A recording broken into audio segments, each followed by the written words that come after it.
Welcome to Real Talk with Garrett and Laura. Today we are going to talk about what it's like to be a first-time homebuyer. We're going to cover financing and how to get creative, fear, yes, we know that it's a lot of money, and how to be competitive in the wild Seattle market, and also the benefits of owning versus renting. Yes, awesome. So let's talk about financing first. There's a lot of great lenders out there. And some can get really creative with you, which is awesome. So depending on your situation, it's really about building that relationship with your lender, talking about what you have available, start talking about your hopes and dreams and what you're looking for. And Garrett, didn't you do some creative stuff for your house in Columbia City? Do you want to share about that? When I bought my house, I didn't have that much money down, and I knew that I needed to use the money that I did have for remodel. So I did a 5% conventional loan, only 5% down. That had mortgage insurance on it. But within 6 months' time, what I did was did the remodel and then did a reappraisal for it, and then the new value, and ended up bumping it up to what that 20% would be. So bought the house. Like I said, 2 years ago, within 6 months' time, was able then to get the value up to that 80/20, and was able to take the mortgage insurance off. So that's a great way to do it.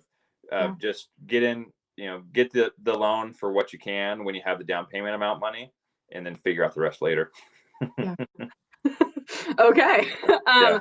What's so awesome about that situation is that, and it was less down initially, which leads to the next, which is the fear of the down payment, because we get it. It's super scary. It's like, here's all my money. You've been saving for a long time, but chances are you've been saving potentially for home ownership, but that doesn't make it less scary when you watch your savings leave your account. So, the thing about that fear is that it's worth it because you're putting that savings towards something. It's going to gain equity over time, and suddenly every house project feels worthwhile. You take pride in your home ownership. Every painting project or yard work project isn't like, oh, I just want to enjoy my rental more. It's like, no, this is going to go towards something that I own. So it makes it special. Yeah, and then when we're talking about what you own and everything. So I've got a triplex in Beaverton, Oregon, where I was living before, and at the time had no plans on moving, but was looking for a place that was a good rental. So I was able to move into one of the units with me and a buddy, and then rent out the other two other units in there. But after a year of being there, I moved up to Seattle and was able to rent out my unit in the triplex, and moved to Seattle. And so it was able to, it's been a good rental for me, and have all three of those triplex units getting money. And then moving up here into Columbia City, it was okay. I can't afford another multi-unit, and so just bought a house that I knew it could kind of flip as I'm living there. And then so that's what ended up happening on that one. So it's all stuff of my encouragement to people is like Laura's saying, with the painting and the yard work, it all means something more. Doing these little home projects on a place that you own are enjoyable because you're gaining yourself equity. Sweat equity.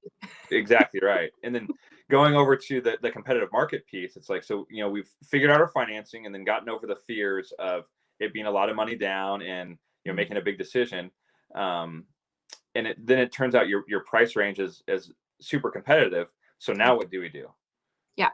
So we are in a super competitive market right now. It's very competitive, and we understand that can be daunting. You watch a house you like go for way over asking really quickly on the software review date. We understand. And the chances are when you step into the market, you will miss out on a couple. And honestly, that's good. We're finding that to have that experience, it gets you aware of what it's going to take. And when it's really the one, you know that it's the one. And it helps because you had an offer situation where you probably offered what you were comfortable, and then you saw somebody else offer this crazy amount to you that you were like, I can't believe they offered that. And then when it's the one for you, you know what it takes, you know what it's going to take, and you're willing to offer it and really go for it.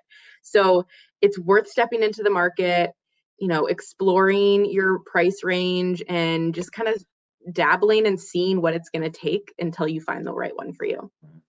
And with everything getting competitive right now, people are waiving inspection. They're either waiving their financing contingency and hoping that it doesn't appraise low, or offering a difference for low appraisals.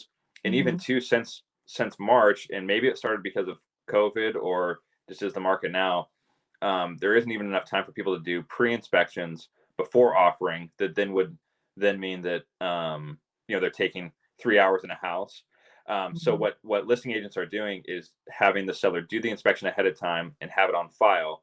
That way, people are only going in the house at a half hour at a time, because there's just so so many people in and out that they can't even chew up 3 hours for a pre-inspection. So as we're approaching winter, I think that inventory is going to go down, and also buyer demand go down. So maybe that'll normalize the market, but it could also mean with such low inventory, there's even heightened demand for those few places. And we haven't really even seen much slowdown. Now it's mid-October and there hasn't been much change. So it'll be interesting to see what the winter has for us. Yeah. And honestly, I know the market can be overwhelming, but that's why you need an agent that you trust. I find us doing a lot of emotional support through the process, and it's good to find somebody that you trust and like, because then you can give them calls when, we've gone through this process multiple times. We know what it's like. So we get it. Mm-hmm. And especially too, transitioning from, if you've always been a renter and then buying your first place, that is always, it's like you're talking about, it's an emotional process. It's difficult, and you're taking a big leap because it's the most important purchase you have up to that point. And then when we're talking, owning versus renting, there's so many benefits to owning versus renting. It's the equity in your place, the tax benefit. You could borrow too against the gains for work that you're doing on the house. And then also too, like I mentioned with my triplex in Beaverton, I was planning to live there for a long time, but it ended up working out just fine as a rental. And so, those are all different things of owning versus renting that are a big deal. And Laura, what are you seeing, with what's going on right now with the condo market and everything? Yeah. So with COVID, we're actually seeing more condos hit the market. And so that's an area where it might be easier to get into a condo. So if you're renting an apartment, it's worth it to turn that rent payment into a mortgage payment, because people are looking for houses because they want yards and offices. And so if what you can afford is that condo range, now's a good time to look. Mm-hmm. Yep. And I would always say, buy when you can afford, buy what you can afford, and when you can afford to. There's no way to really time the market. You've got to just buy when it's right for you. Yep. I guess that's all we have today. Yeah. Well, thank you guys so much for watching Real Talk with Garrett and Laura. We're so happy that you found us. We'll see you next week. Bye.